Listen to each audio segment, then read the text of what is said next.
All right, now we're set. Cool. Cool. Well, I don't have an introduction for this podcast. You know, I'm very indecisive when it comes to shit like that. But I do go by Tony Awdball. This is a Not Conversation. Here with a very special guest. Your boy, Tragedy, one and only. There you are, man. Thank you. Thank you for having me, man. Cool. Well, I do want to give a special shout out real quick to the homegirl Valerie. She's the one that kind of posted the music recently. So that's how I came across your music right there. Yeah, she's dope, man. Awesome person. Shout out to Val. Mm-hmm. How do you two end up meeting up anyway? We worked together. We worked together at a job for a while.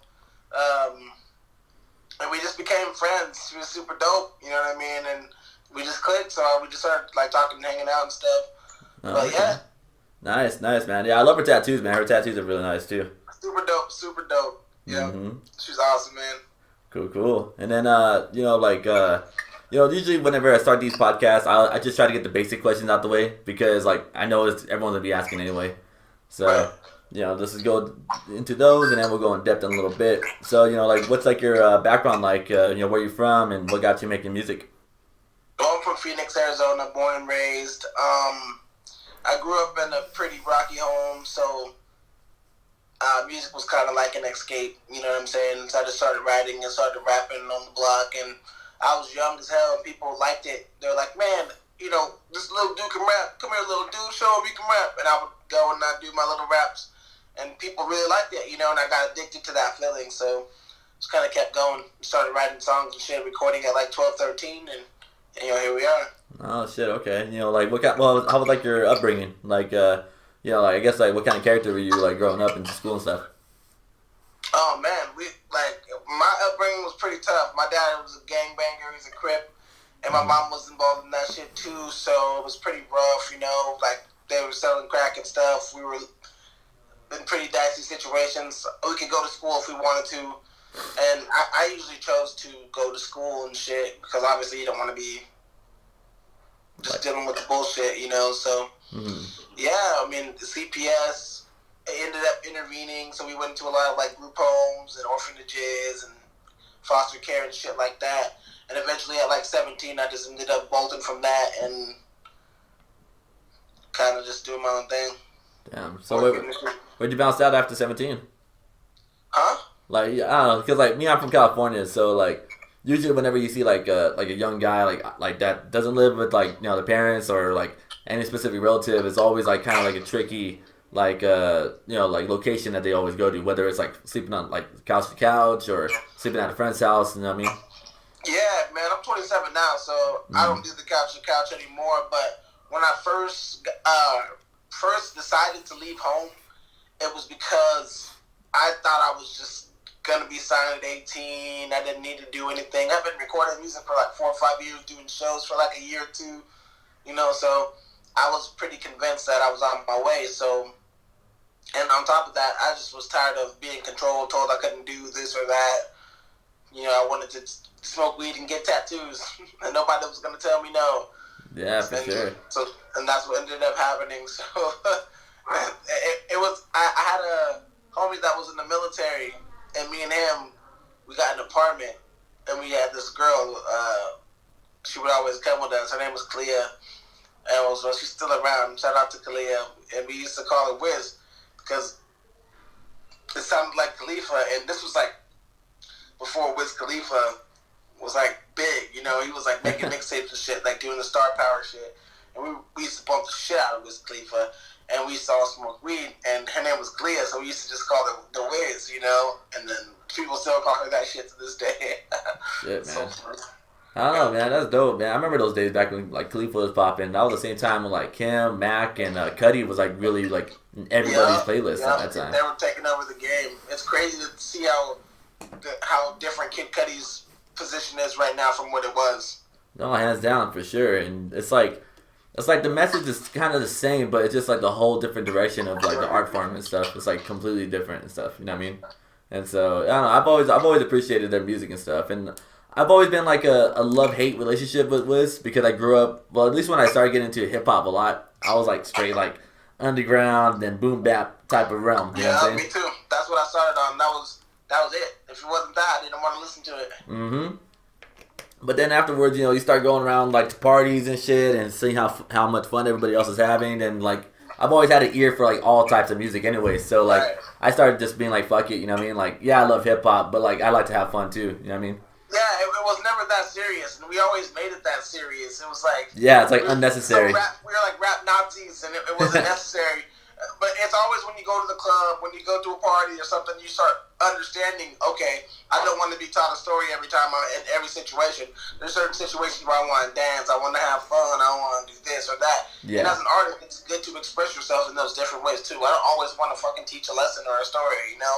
Like everybody's like, oh, you're not talking about anything. Okay, good. I don't want to always be talking about something. It's like, that's not what it's always about. Mm-hmm. No, it's very true, man. Because I remember I used to get so much shit for saying that like I'm a bigger Biggie fan than Tupac fan, and especially being from California. Everybody used to flame me all the time, and it's like, because think about it, dude. Like if we're at a party or like we're at like a club or something like that. Dude, I'd rather be listening to some Biggie than some Dear Mama. You know what I mean? Like, because let's be real. Funny. Like, Pac's club records wasn't like Big's club records. Definitely. It was more G-Funk, which I appreciate. I would listen to that at barbecues. I'm a bigger Tupac fan overall, but I would definitely rather listen to Biggie in the club. Yeah, hands down. Yeah, Tupac is either sad or angry. You know what I mean? Like, Biggie, he's gonna... Biggie, can't you see? You can't listen to his music without like having a bop to it. Biggie was more swaggy for sure. Tupac was just more of like a gangster or a poet. You know, that's it. Yeah. Either like I love you or I care about my mother, or like I'm gonna kill everybody in this room. Yeah, that's actually very true, man. And like, yeah, he was a poetic dude, man. But with Biggie was like kind of brought the whole like flow pattern, like unorthodox style into things. He had swag. He had like he crafted shit cool. You know, he was cool as hell. Like Tupac was gangster, and it made you respect the shit out of him. You know, like it was just like, but Biggie was like cool. It made you made him like you wanted to like be his friend. Yeah, big time. And so that's why, man. But although I'm not gonna lie though, Tupac did have a good party record with "Hit 'Em Up." Even though it was a diss record, that made it that much better. Honestly, that was a spin of a Biggie record, wasn't it? You know what? I don't know, actually, now I think about it. I believe it was a spin of a Biggie record, and that's probably why it was a good club one. California Love is like, I think, like a huge club, a song for Pac, and it's like, do you want to really hear that song in the club, like, these days? Oh, man. No, like, at first when I started going to clubs again, like, hearing, like, California Love was cool. But then, like, when you go there so often, you start hearing the same songs over and over again. Right. And I even get an anxiety to listen to it. I don't know, man. But, like, one thing I do know is that you got flows. I like your flow pattern with all the songs you come up with. Yeah, man. That's something I really, really, really, really wanted to make sure that I had a unique set for the flow, because I got into this for the flow. I mean, I'm a lyricist, and I got into it because of the double entendres and the metaphors, and it was all cool and shit, but, like, your flow had to be like otherworldly, or else I wasn't fucking with it, you know? Yeah, hands down, man. I'm gonna go slightly off topic real quick though, but you watch any battle rap at all? Yeah, of course, man. One of my best friends, well, I would say kind of more like older brother, because we don't hang out and stuff a lot, but you know what I mean? Like, Rum Nitty. I don't know if you know about Nitty. Dude, he's legit top 3 fucking favorite battle rappers for myself. Bruh, not from Arizona, bro, in the whole world. Fuck that. Nitty is, like, he's one of the very best battle rappers who's ever rapped on battle rap. Yeah. Like, he's up there with Loaded Lux, Hollow the Don. Like, he's just as good as those guys, in my opinion, man. He's beating fucking Arsenal. He's beating crazy. He's beating, in my opinion, he beat Tay-Rock. He beat a bunch of people, man. I'll say he 2-1 to K-Rock. I say he giving that 21 right there. Only because of that dude, because if you, like, alright, because, like, at least crowd-wise, yeah, he lost the last round for sure. But you have to admit, though, I go by point systems. You know what I'm saying? That's what I do. I go by bars, man. I go by actual bars. And what I sound like was hands down. So I think that's why it's different. I'm a rapper, though. You know what I mean? And I feel like I'm a very good rapper. And I've battle rapped before. And I choked in the 3rd round, and I won by unanimous decision with 5 judges. You know how hard it is to choke around and win by unanimous decision with 5 different people judging the battle? I was blown away, but... And I've been seeing ghosts in the ghost out of space in the safe. Think I'm going crazy now.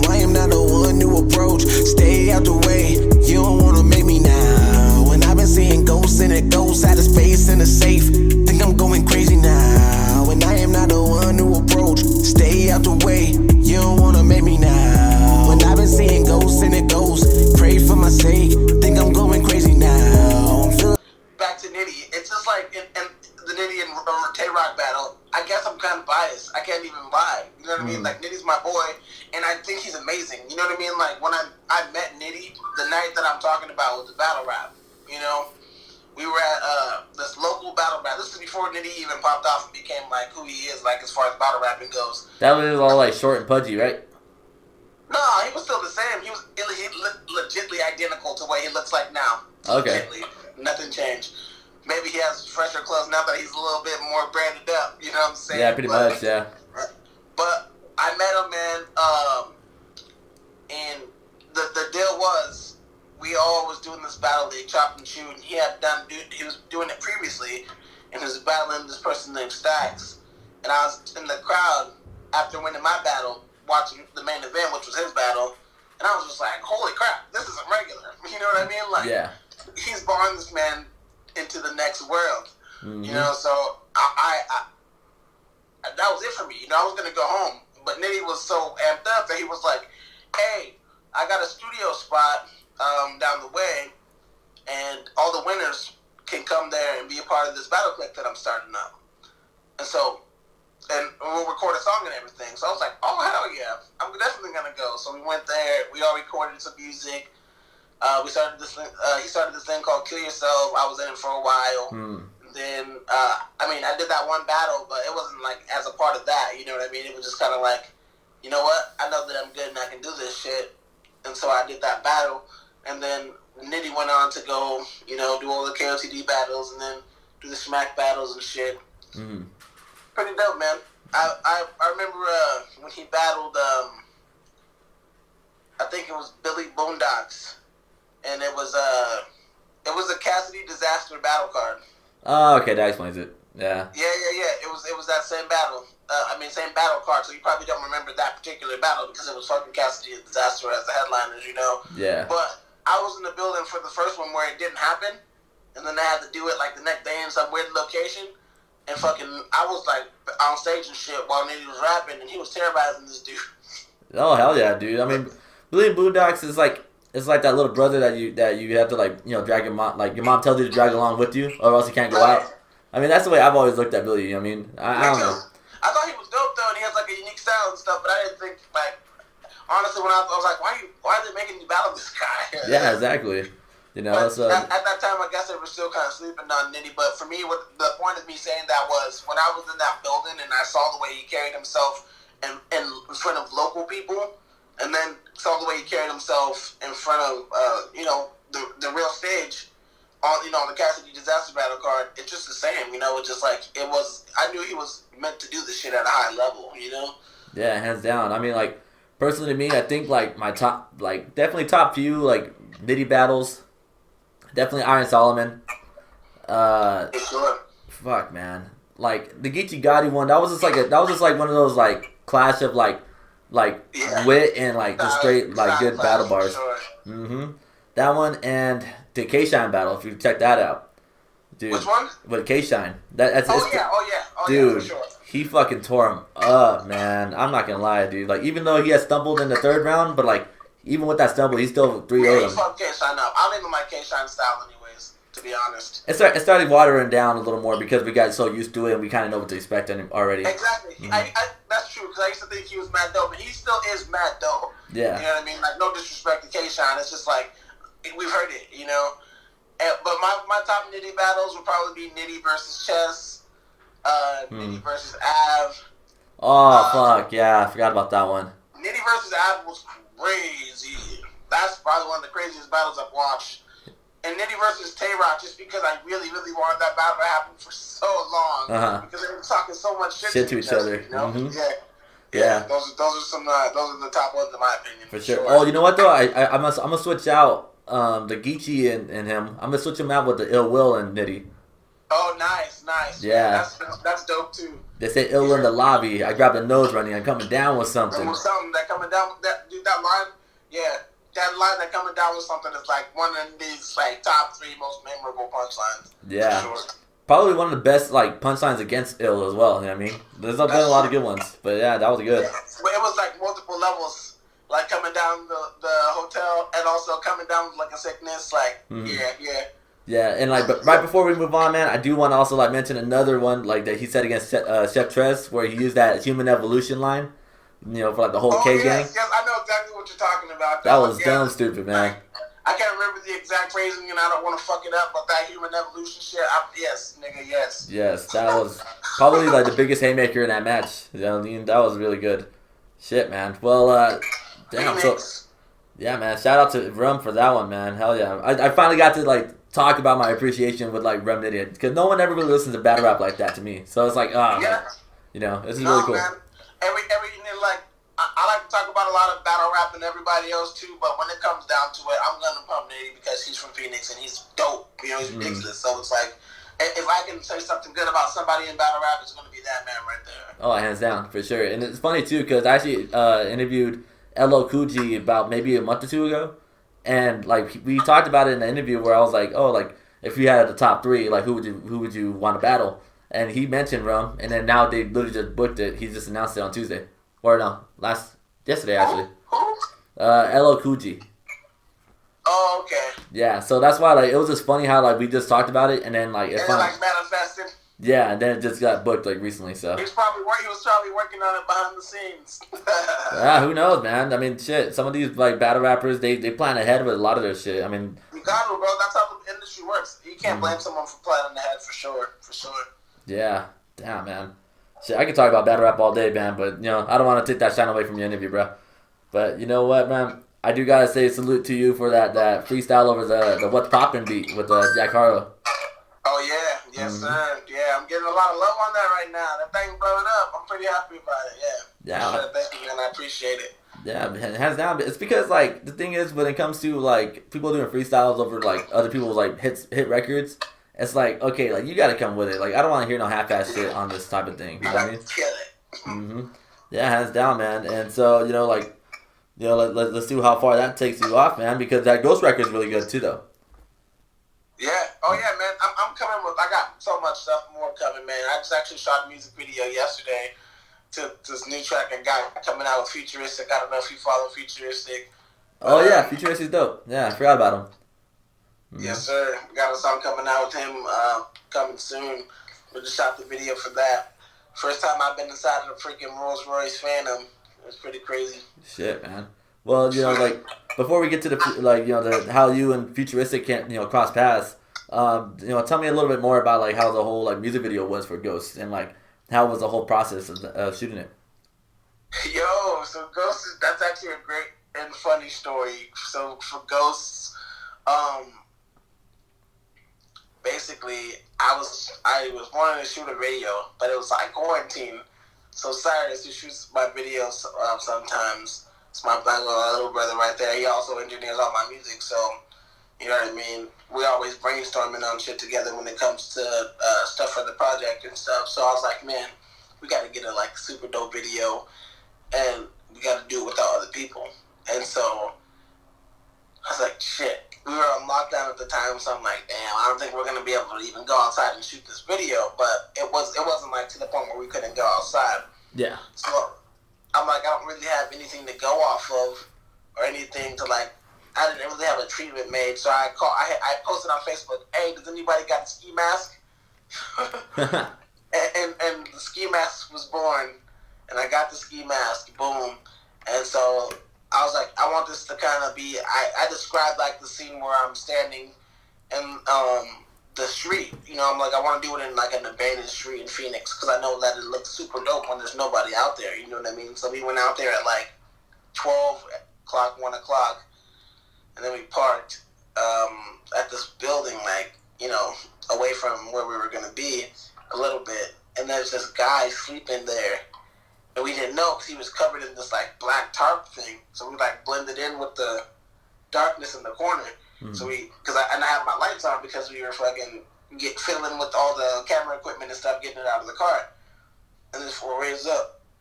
He's like, "What the fuck are you guys doing?" And I'm like, my bad, man." So I turned off my lights, and then we started doing shit. I'm like, you know what? I was going to lash out and be like, fuck you, blah, blah, blah. But I was like, I'm going to let this man sleep. You know what I mean? This man was sleeping, whatever.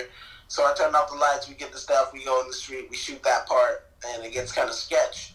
And then Cyrus is like, I know of a church over here. It would be dope if we went over to this church and got the scene in front of the church. Boom. Got the scene in front of the church. Um, and Cyrus is really just visually creative with the effects and stuff. And so I told him kind of what I wanted. Like I said, I want to be like going out of my body on certain parts and like, you know, kind of describe to him what I wanted, and he kind of put it together. And yeah, man, it's just kind of like literally how dope that video is surprising to me because of how unprepared we were. And he put the drone in the sky, got some dope ass drone shots. So wait, no, he didn't even bring the drone out. Actually, we wanted to get the drone. But we couldn't get. You can't fly the drone in certain spots in Phoenix because it's illegal. Well, you have to have like a permit or something. What the fuck, really? Yeah, and they're real strict about that shit. So we didn't bring. We use the drone in Scottsdale. We use the drone like when we're on private property and shit. Like now it's different. You know what I mean? Like that wasn't even too long ago, but since then I've already leveled up to where like we're doing it at mansions and shit now. You know, we don't have to worry about it because the people own all the land around us that we're shooting on. You know what I mean? Yeah. But it's just like it was just some impromptu gold, man. I don't know how it happened. Like. Because we just do it together ideas, just ask for random props. I threw on this pea coat that I have that was too big for me. I was like, what do I do with this thing? But I just use it for shit like that. Man, it was in the song itself, man, I felt like as long as I can get a dope visual to the song and the video together will make it doper. You know what I mean? Yeah. The song already is enough to make people, in my opinion, you know, listen to it. But people don't just want a song, they want a visual too. No, yeah, hands down, man. And like I like the visuals a lot, man. It kind of reminded me of like I hate using the Travis Scott reference just because it's so like, you know, common right now. But like personally, me though, it's like something that I like. That song specifically, it's like I could picture it, you know, being at like a house party, but also having like a projector like blowing up and having the music video playing and stuff. You know what I mean? Bro, and and when I write music, that's how I be seeing it, bro. Lit, like. Fucking projected 3D image party, you know what I mean? Like, but that song, that Ghost makes me feel like let's throw a fucking rager in a haunted house, you know what I mean? Like, that's how that song makes me feel, like. Damn, that's actually a pretty good idea. I never thought about that one right there. Shit. I don't know. Well, you know, aside from all that, man, like, what's it called? Like, what kind of, like, helped mold your craft together, such as, like, writing styles or, like, just, like, little inspirations when it comes to, like, writing? Man, so I would always be freestyling, man. I would just always freestyle. And it would frustrate me because I'd be saying some cold shit and I'd forget it. You know what I mean?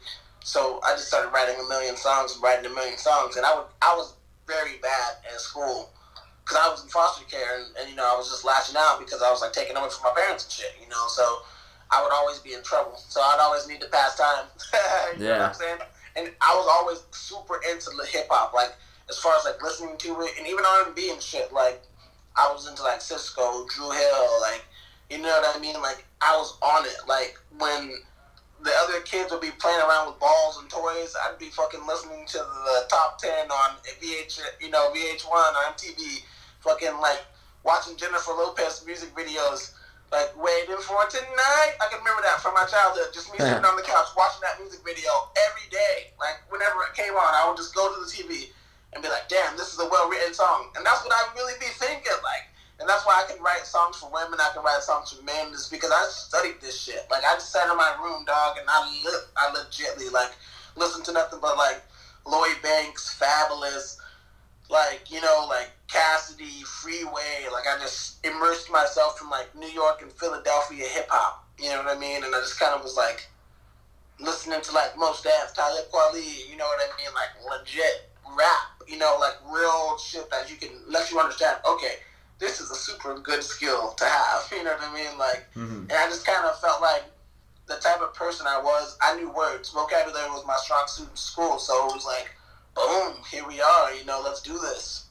It was never a question for me. I always just rapped. It was never like, I made a decision one day. It was like, always just like, inherently, hey, I'm rapping, you know?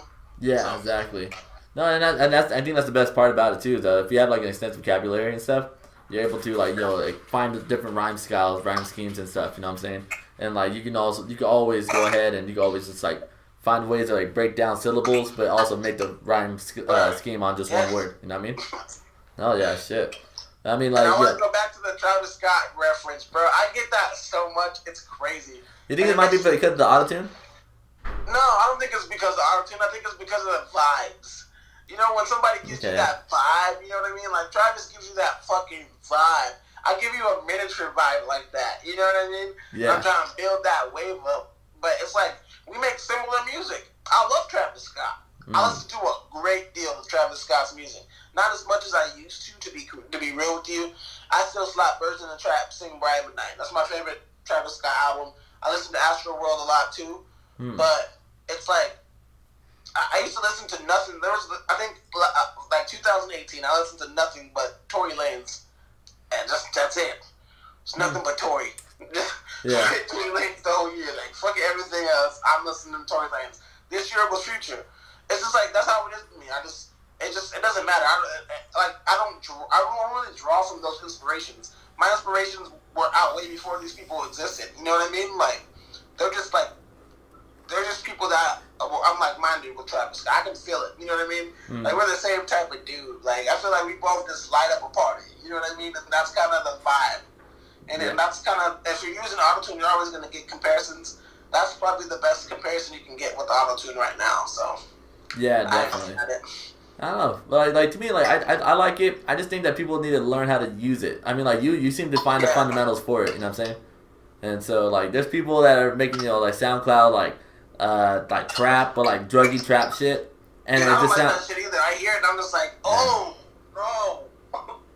Yeah. It makes me look bad because I get lumped in with that. I hate it more than everyone else because I'm fighting against that stigma because I'm not gonna stop using autotune. Like, I love the music that I make. You know what I mean? That's why I make the shit. I don't make it for other people to be happy or sad or whatever. That's just icing on the cake. You know what I mean? Like, that just makes it. That makes me continue to want to get it to more people. That's it. You know what I mean? Like, literally, the only reason I want more people to know about the music is because the way it makes them feel, and then that way that makes me feel in return. You know what I mean? Yeah, no, hands down, man. And I mean, but like when it comes to the comparisons and stuff, I mean, like there's gonna be people that's not even even cultured into hip hop, and then they're gonna listen to you and they'll be like, "Oh yeah, you sound like Tupac." You know, like people have like such an ignorance to this stuff. I remember I was talking to this girl, and she told me my music reminded her of Soulja Boy. I was like, what? Made no sense. I don't even hate Soulja Boy. I don't even think he's a bad artist, but I don't sound nothing like Soulja Boy. It doesn't make any sense. But I just let her keep that in her mind, and it was a good thing to her. So it was like, if you really like Soulja Boy, if that's her favorite artist, I think people just compare you to who they like the most in that similar style. You know what I mean? Like, I don't know, if they're trying to compliment you. Oh yeah, no, hands down, man. Shit. I mean, like, it's funny because I remember listening to this podcast with Charlamagne the God and Andrew Schultz, and they were talking about like the theory of Soulja Boy being Jesus Christ, like in reality. It was the most hilarious thing ever, man. Like, bro, that just sounds like a great conversation right there. I mean, like, you just have that conversation for the hell of having that conversation. No, yeah, no, legit. Like, I swear to God, just look it up. Just type in Soulja Boy Jesus Christ. Most likely it'll pop up like one of the first videos. Oh yeah. You will laugh your ass off. Promise to God, dude. It's really good. Or promise to Soulja Boy. Yeah. You know, but damn. So performances. You know what I mean? Like, you have how was like your impact on the stage? Man, dude, so I'm just so sad, man. I hate COVID-19 so much, bro. It's so whack. I was just getting my fucking whole stage thing set up, man. I threw my first show for my last album, which was number 4 on the iTunes chart for pre-orders in the whole world, by the way. Oh, shit. Yeah, it got up to 4, and then I think Rest of Shit came out, knocked it down all the way to like 7 or something. And then Rest of 5'9" came out with his shit. Or put it on pre-order, and then definitely took my shit out of the top 10. But we got to 4 in the world, which is crazy.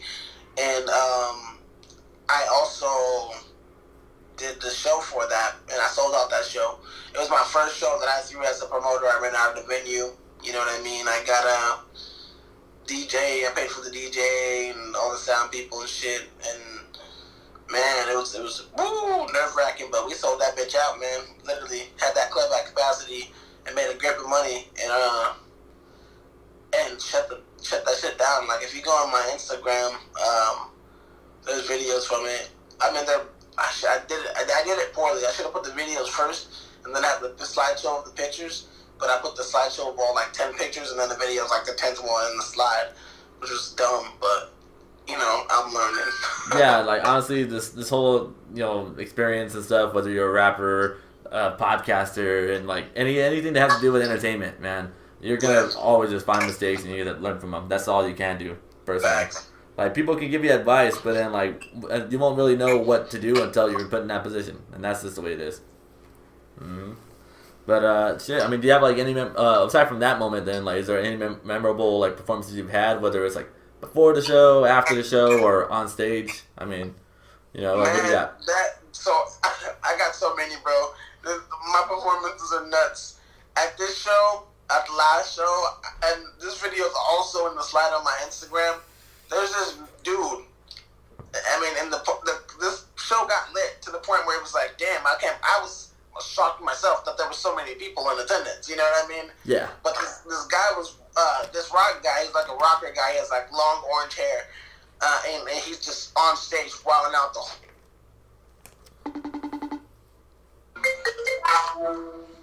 All right, cool. We all good? Yeah, we good. Oh, okay, yeah. So I'm not gonna lie, I don't exactly remember. I think I remember you said something about a rocker dude. Yeah, we lost connection for a little bit. So I'm on stage, right? The party's getting crazy. The show's like going ham. I got everybody jumping in there. So this rocker guy gets so heavily influenced by the vibes that he tries to crowd surf, man. And he jumps. And no one fucking catches this dude. And he just fucking falls to the earth really hard. And like, everybody's just looking around. And the perfect thing is somebody caught it from a perspective angle on video. Oh, shit. Oh, my God. And I posted that shit on Facebook, and that shit went wild, man. It went wild, man. It was so funny. Yeah. No joke, man. I've seen so many, crashing falls, man. There's a lot of crowd surfing. Because I'm a crowd surfer. I like to have fun at concerts and shit. But but man, that. dude was dope. Mm-hmm. Oh yeah, no, hands down. And like personally to me, I'm just blessed. I never had to experience that yet.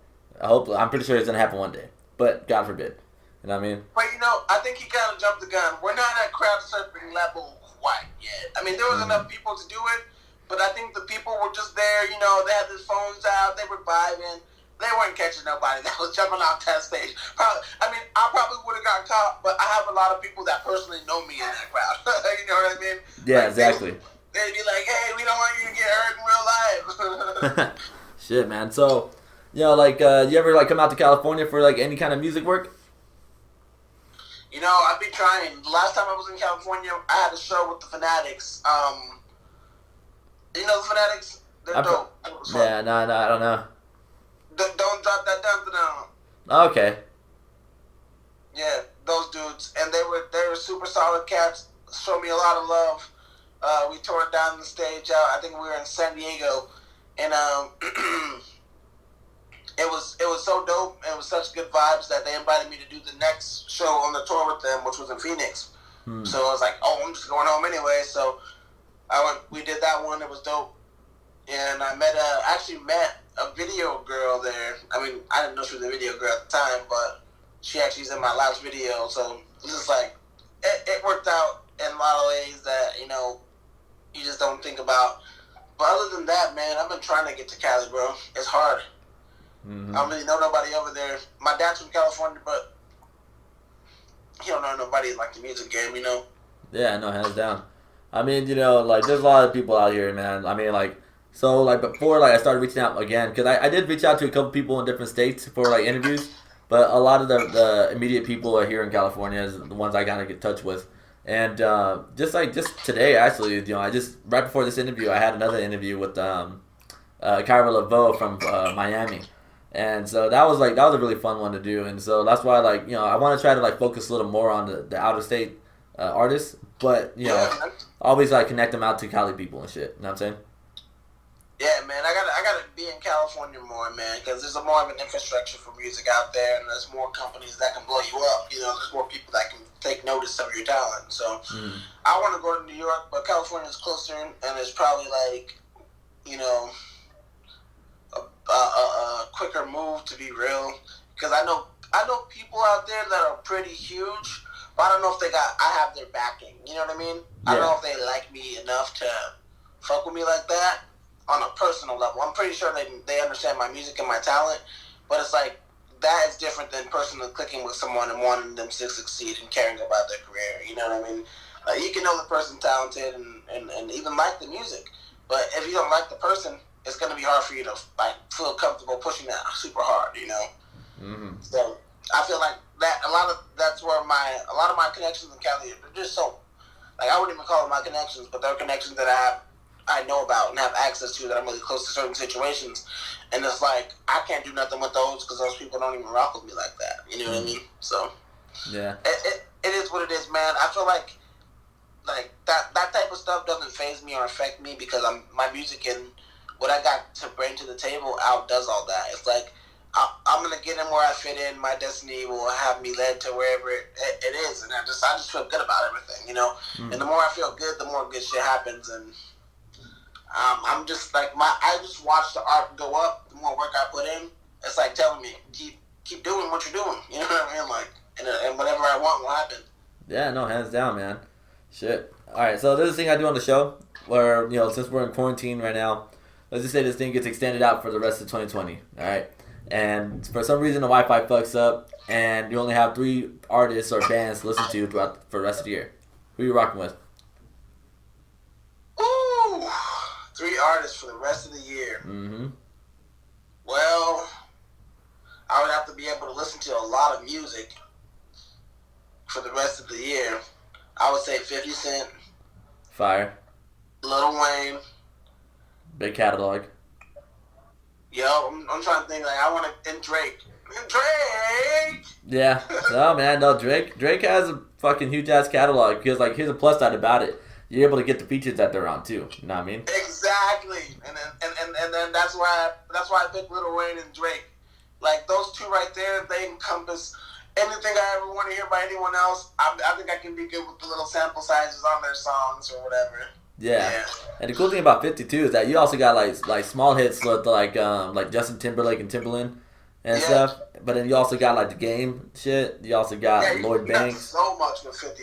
Just 50 Cent by himself alone for me is enough for me to choose 50 Cent, because he's like, that's probably one of the real main reasons I started rapping is 50 Cent. Like, his hooks are something else, man. He has like the best hooks still to this day. Honestly, 50 Cent is so underrated musically, but outside of the music structure of it, everybody likes 50 Cent because he was just a big bully. You know what I mean? Like, yeah, it's true. He just like fucking bullied his way into the game and said, "Listen, dog, I'm not even that great of a rapper, but I'm about to make my name amongst the greats right now." Like, it was just dope. It's just like, it was uncanny. You know, it was really like a street dude really making it happen, and it was just inspiring, man. As a kid, like, Get Rich or Die Trying, that's in my top 5 albums of all time, because it's one album that I can listen to from front to back. Maybe only one song is not good, and it's like, even that one song is still good. There was a song that I chose to skip, you know, like, because I wanted to get to that "You Not Like Me." Well, I mean, like, you have a bunch of hits on that album. You know what I'm saying? There's like more than 5 hits. There's 5 hits being a normal, regular person, but me being a biased 50 Cent fan, I would say there's easily 10 hit records on that album. Yeah, like, sorry about that. It's just that, like, that's like one thing. Like, people are saying, like, oh, like, Fetty Wap's a one-hit wonder. I'm like, no, he's not, dude. He had one album that had like 5 fucking singles on it. Right. And you play those anytime. Maybe he might be a one album wonder, but that's still great. Yeah, no, big People don't time. understand what they're talking about. They don't. It's like, dude, a lot of people would kill to do that one-hit wonder. Dude, like, he's still making a lot of money now to this day with that shit. So that's what I'm saying, that's dude. What I'm like, saying. He's not walking around fucking working at Walmart. He definitely is not. Yeah, like, or he ain't doing like Lyft, like Young Jock. Young Jock is like doing Lyft now. You know, you see the whole 42 Doug before I go broke like Jock. Yeah, no, it sucks too, man. Because like that one person that recognizes him just put him out on blast, and now he's just like, he's fucked forever, man. Yeah, he's the new punchline. It's like Virgil Abloh. Bro, I used to fuck with Young Jock. I can't even talk shit about him, man. I used to fuck with the dude so hard that I can't talk shit about him now, you know? Like, but I will have to say, it doesn't look good. I mean, when he wore the dress and stuff, I was like, what is this, man? Why do people do this? But he explained it in a weird way, and I was like, I don't know. Okay. Shit, man. So, if I'm going out to Arizona, like Phoenix specifically, I guess, what's like one of the main go-to spots there for like food? Man, Chino Bandito, any Carlos O'Brien, hmm, Chino Bandito, Carlos O'Brien. What else would I recommend someone to go try? Like any little hole in the wall Mexican joint, bro. For real, we have fire Mexican food out here. Greek food. There's this place called Golden Greek. Fire. Mm. Where I go yesterday, Pita Jungle. That's some like Scottsdale white people shit, but it's very delicious. Okay. Yeah, no, I have like a couple people out in Scottsdale, and then I think in Tempe, or Gilbert. Yeah, Tempe. Yeah, Gilbert or Tempe, I don't even know no more. Oh yeah, that's pretty much the same area, bro. Yeah, so it's just like it's like cool because like like they tell me, oh yeah, come out anytime, but it's like sure, but it's like what are we gonna do though? You know what I mean? But it's also like I don't want to put them on the blast either. You know what I'm saying? Yeah, I mean, I'll be honest. There's not much to do, but it's cool. I mean, like I'm from here, and I'm very like proud of being from here. And there's not much to do, man, but it's dope. I mean, it's just like there is stuff to do, I guess. But like, what is there to do anywhere else? You know what I mean? Like, you guys go to the beach. That's pretty much the only thing you guys can do that we can't. Like there's nothing wrong. Yeah, man. You guys got better weed in certain spots for sure. Definitely. I love California, man. I went out there.